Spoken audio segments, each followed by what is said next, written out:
So there's an American football coach. He's called Dwayne Douglas. It's 1965 and he's watching his team, the Florida Gators. And he's looking out onto the pitch and he's seeing the months of hard work being put into practice. And then all of a sudden, he feels the urge to pee. Okay, which is awkward, but not exactly unusual.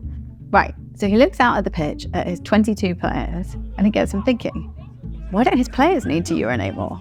Think about it, 22 men, 3 hours out on the pitch. Even at half time in the locker room, there wasn't a queue for the toilets. And that is what he started thinking. Why is that? So he sat down with his friends, one of them luckily a kidney specialist, and they started to run some tests. And what do they find out? When the players were running around the pitch, they weren't just losing water through sweating. They were also losing these things called electrolytes. So electrolytes are chemicals, right, that are pretty vital to lots of different bodily functions that we need to regulate. And in an effort to cling on to the electrolytes, basically you held every single scrap of water you could within your body. So we have to sweat to keep cool, but you have to hold all of the other water, so peeing goes on hold. All right, but then why don't we just drink some more water? Drinking more water at this point dilutes the electrolytes.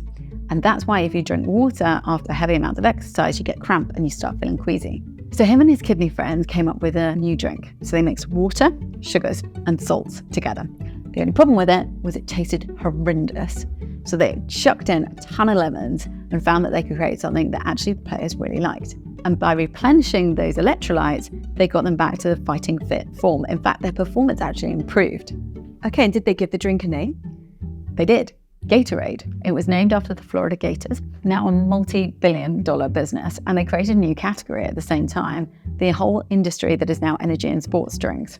Okay, and it sounds like this all began with asking a simple question. Exactly, and a question that Dwayne later reflected on as the question that changed our lives. And asking questions doesn't sound so hard, does it? So at Google, the former chief exec, Eric Schmidt, said, we run this business on asking questions, not answers. Yeah, and when you put it in that light, I can see how smart that is. But there's good news and bad news.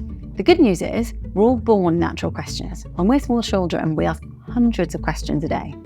But as we grow up, by the time we get to 11, we're barely asking a question a day. We're trained not to ask questions. We value getting the answers right. So taking exams, things like that we do all throughout our life. We're not taught to question, we're taught to provide great answers. And not just any answers either, but very specifically, the one in the examiner's answer booklet. We'll go find the scope for creativity or original thought in that. Right, exactly. I'm going to try and be a lot more sympathetic to my 4-year-old, but us lot, we're too far gone, right? Fortunately not. So in the way that we spent years learning how to give good answers, we can relearn how to question. We can get our questioning mojo back. Okay, so if I'm listening to this and thinking, how do I get everyone in my organization engaging that grey matter and really unleash the power of it to give us a competitive edge? So that's what we spent our careers doing, helping organizations make that transition. And it's the reason we wrote the book.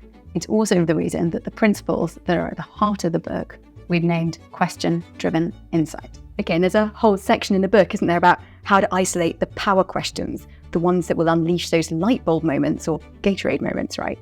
Right. So if you're intrigued about the power questions and you want to find out more about them, you can read more in part 1 of the book.